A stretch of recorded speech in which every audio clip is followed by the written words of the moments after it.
लोक विचारतात, राम मंदिर काय तुमची खासगी प्रॉपर्टी आहे का? हे तेच लोक आहेत जे म्हणायचे मंदिर वही बनाएंगे लेकिन तारीख नहीं बताएंगे। अरे तुमच्या छातीवर चढून त्या ठिकाणी मंदिरही बनवलं, तारीखही सांगितली आणि 22 जानेवारीला हिम्मत असेल तर या अयोध्येमध्ये तुम्हाला देखील रामाचं मंदिर काय आहे हे दाखवू।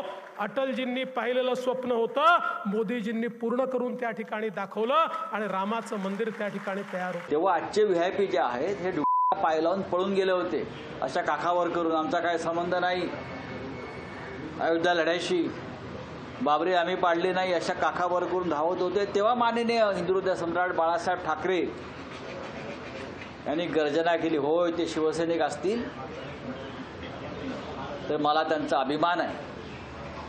बाबरी पाडल्याचं खापर ज्या भारतीय जनता पक्षानं घाबरून डरपोकपणानं शिवसेनेवर फोडलं आणि ती जबाबदारी हिंदुहृदय सम्राट बाळासाहेब ठाकरेंनी घेतली बरं का, तेव्हाच कळलं हिंदुत्वाच्या बाबतीमध्ये व्हीआयपी कोण आणि ढोंगी कोण। त्यांना बोलवलं नाही आणि आपण अपेक्षा कशा करतो, आपण वेळोवेळी सरकारवर टीका टिप्पणी करायची, राम मंदिराबद्दल वाटेल तसं बोलायचं, वाटेल तशी टीका करायची आणि पुन्हा आमचं योगदान होतं आम्हाला का बोलवलं नाही ही अपेक्षा करायची, मला वाटतं ही चुकीची आहे।